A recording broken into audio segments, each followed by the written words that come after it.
The Pittsburgh Penguins, they found a way, didn't they? Leading 3-0, give up 3 third-period goals. All looked lost. The playoffs looked in doubt. The team looked shaky. And then Evgeny Malkin scores. With $1:20 to go, the Penguins win 4-3.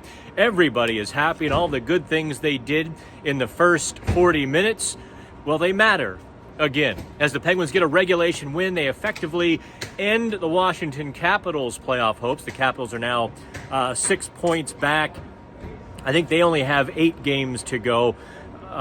They're not going to catch the Penguins for that second wild card unless 4 other teams collapse as well. So in one fell swoop, Evgeny Malkin got to put a dagger in the rival's heart. I do want to wear a little bit of own up to being a little bit mistaken. I asked Mike Sullivan a question in the post-game media availability. I said, paraphrasing Evgeny Malkin, he said the guys want to score points in the third period. That's one of the reasons for the lost lead. How do you, react? Do you agree with that? After some debate with some folks, and, obviously, Evgeny can be a little bit tough to decipher sometimes. Looks like I was wrong. He was talking about scoring points to put the game away. He was talking about points in the standings. Those are the 2 primary interpretations of what he said. So I was a little bit out of line. Maybe is a little bit harsh, but I was wrong. And I'll have to apologize to Mike for the question on Monday. But regardless, Evgeny Malkin did give a long and very plausible answer, not just about scoring points, as to why the Penguins continue to blow third-period leads. The stat on the television, I'm told, I didn't see it from the arena, but the stat on TV was the Penguins have more lost third-period leads than all but one team in the NHL, and that being the San Jose Sharks, who have more. It's almost mind-boggling at this point that a veteran team so good can have so many lost third-period leads. So this is a Q&A. This isn't a 5-minute, kind of 5 minutes in the box with Dan or whatever we were calling. I'm going to rest my arm on the railing here.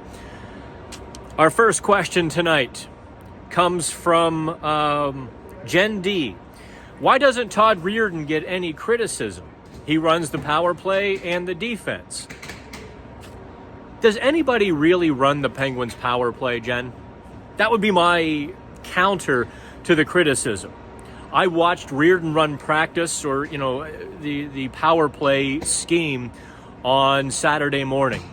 Quick, be quick, Chris. He was, they were setting up plays with the bumper where Letang would get the puck and move to the bumper and cycle around, and they had all kinds of little wrinkles they were working on. And Reirden is barking, quick, through the drills. Well, you get in the game, and even Coach Mike Sullivan has said in the past, you don't coach them too much on the power play. At this point, they've scored enough goals. At this point, they kind of, they run the show with the man advantage. So does Todd Reirden get criticism? Not really. He can do as much coaching as he wants. When you put Chris Letang, Evgeny Malkin, and Sidney Crosby on the ice, well, they're gonna do what they're going to do. They're gonna run the plays, but if they see something different, look, these are 3 of the best players in the world. You're not gonna micromanage them, for better or worse. You probably have a different opinion on that. Even I have a little bit of a different opinion on that. But the reality is, with Jeff Petrie injured, there's no one else is going to run that top power play. And even we've seen even with Jeff Petrie, when he was playing with Malkin and Crosby, I talked to him about it a little bit. At first he's wanting to shoot, get the puck on net, and then after a couple games with the boys, he kind of settled into their rhythm. And it's hard to argue with the historical success of the group, even if you can quibble a little bit about this season's power play success. I would kind of agree it's time to, kick a little butt. You have to be careful, especially this time of year. Do you really want to upset, or do you really want to create friction at this time of year when they're in a playoff spot? Let's see here. Canadian Penguins fan says, have I heard anything on Tristan Jarry's injury? Wait, you're asking if we've heard anything about a hockey injury. I want to be clear on that. You're asking if... No. Dear Lord, no. Nobody's talking. I mean, Tristan Jarry sat there and talked to us after the win over Colorado in the locker room. Not a hint that anything was wrong. So, no, there's clearly... this time of year, Mike Sullivan said Jason Zucker was fine today. Saturday morning, he said, oh, no, Zucker's fine, he's going to play. We know Jason Zucker is not fine, but yes, he could play. This is just hockey, man, or lady, or Zay.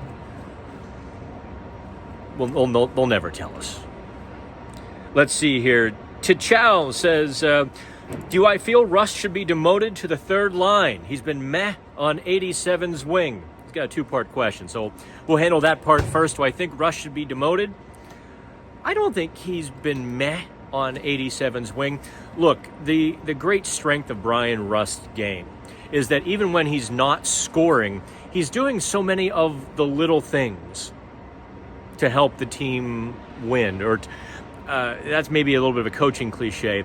He's fishing pucks off the wall. He's providing speed up the wing for Crosby, which creates space. He's doing a lot of the little things that is granting Crosby and Gensel the opportunity to score.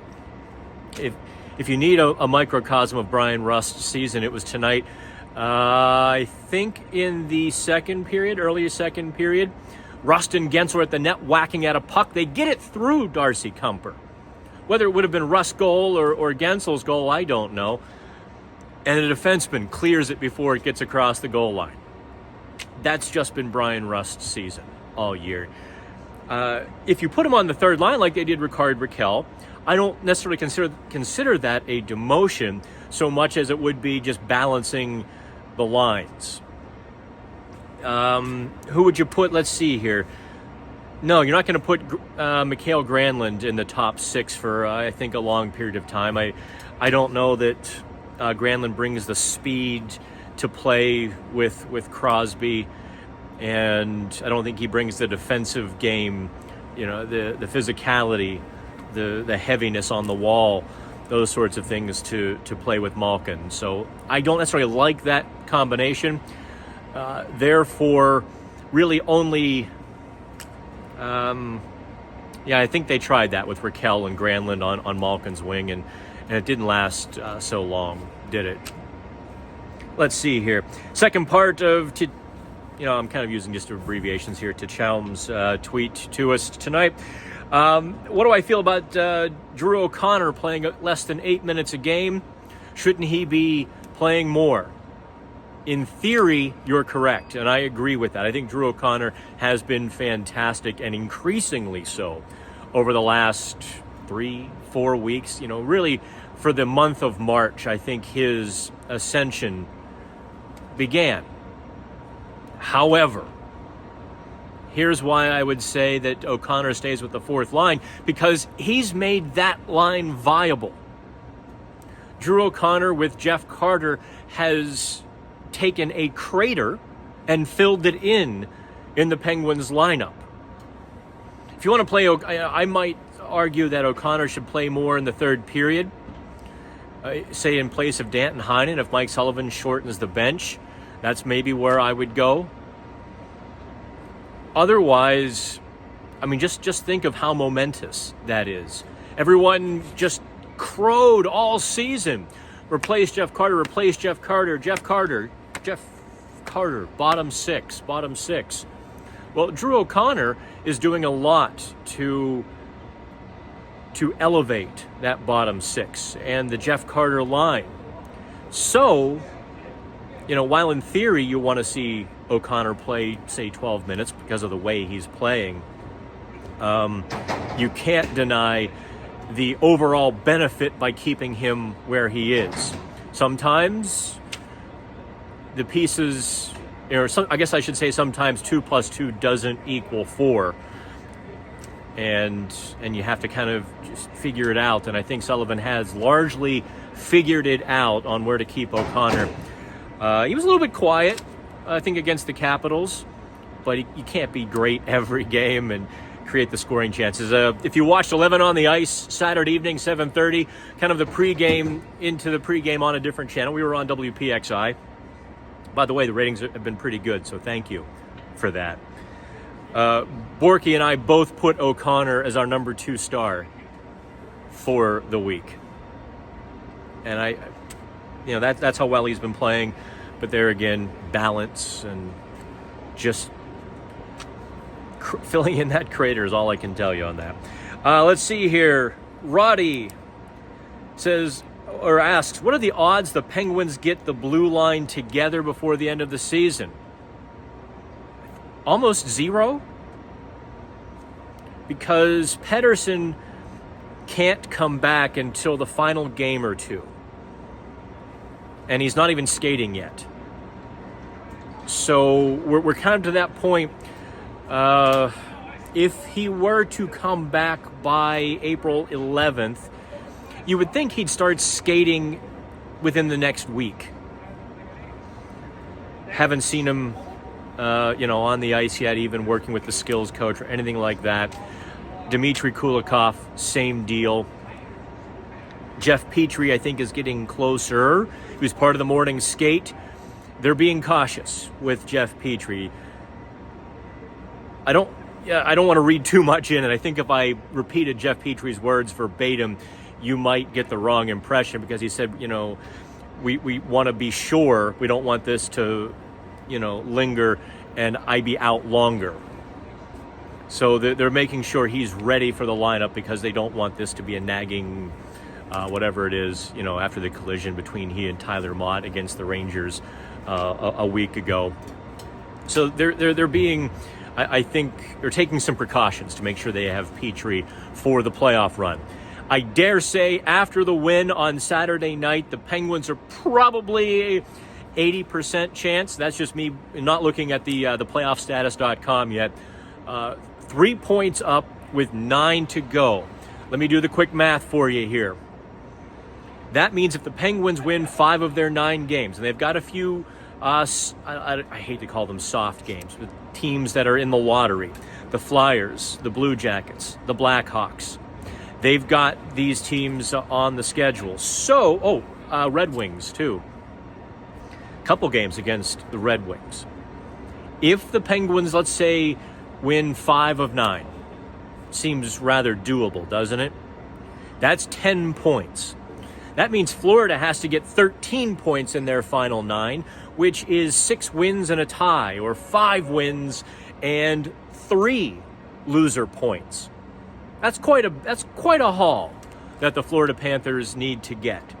It's not to say the Penguins are going to win 5 of 9. We've seen them rise and fall with alarming volatility this season. Given the fact that they've now played 4 pretty good games, I don't know what to make of that third period. Actually, I do know what to make of the third period. And maybe I should talk a bit about that. But first, let's talk about Casey DeSmith. DeSmith was extraordinary in the first 2 periods especially. I mean, he was making some saves. He made a great save on Tom Wilson 20 seconds into the game. Right in front. Set the tone. And I think at that point you knew Casey DeSmith was dialed in. There was the 2-on-1. He threw the leg out on John Carlson. There was the breakaway on Alex Ovechkin. There was a handful of noteworthy saves that Casey DeSmith made. We were discussing this in the press room after the game.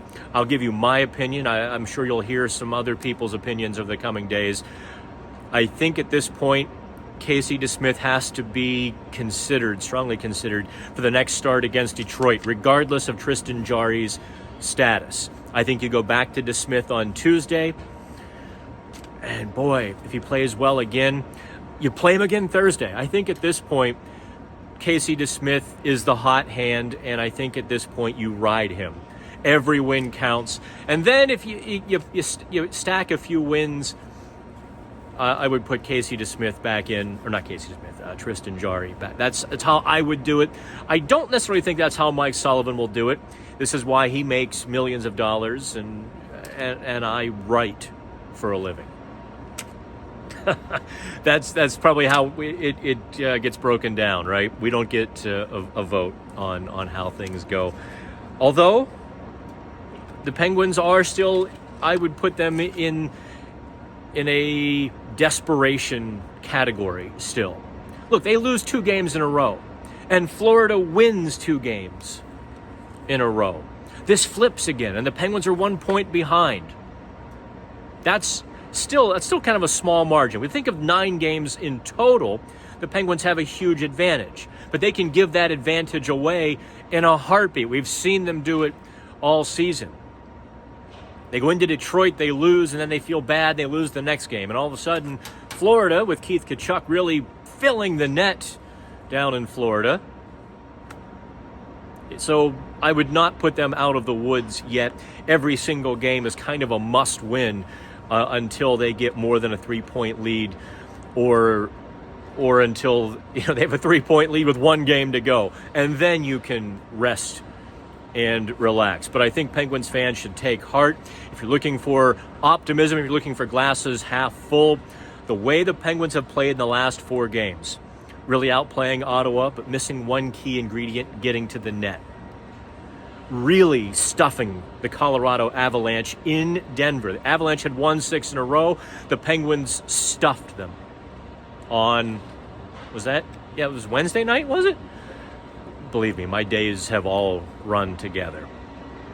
I thought they well outplayed the Dallas Stars. And they got to the net against Dallas. That puck just didn't want to go for them. I counted at least half a dozen golden scoring chances within feet of the net where the puck just bounced over a stick or just past the guy who had established position near the crease, in the crease. They were in the right spots. Maybe the puck was in the wrong spot. Just one of those nights. 4 straight games the Penguins have fired 40 shots or more. They hit 40 against the Capitals. At least that was the printed version of the statistics here in Pittsburgh. There's been a little bit of an issue, like the next day or within an hour of the final horn, the shots kind of get adjusted here. But the printed statistics showed the Penguins with 40. So, to summarize, Genny Malkin gave a great answer on why they're blowing third period leads. It was kind of obvious if you watched the third period. They were too loose. They were too open. They were going for it. I think they were going for the kill shots. And then they were also sitting back. So it was kind of a discombobulated game. Malkin spoke to that. And I will take everyone else's interpretation of his words that, looking for points either meant they're looking for points in the standings or looking for points in the game to put it away. He was simultaneously brilliant and head-scratching, wasn't Malkin? That penalty in the third period, you want to pull him out of the scrum sometimes. He's such a great player. Casey DeSmith, brilliant. I'd say ride the hot hand. Also, let's take a look at the Penguins' defense before we wrap this up here in the Q&A, because I know some of you kind of asking about that, and there's some talk about this Fedun and Friedman and what how great their advanced stats are. And in fact, I even talked to Friedman about that Saturday morning. And he's like, "Listen, I don't look at the advanced stats. What are we doing to help the team?" He noted a couple of rushes against Dallas. He's like, "I don't think the coaches were too thrilled that both of us joined the rush. That might be a problem."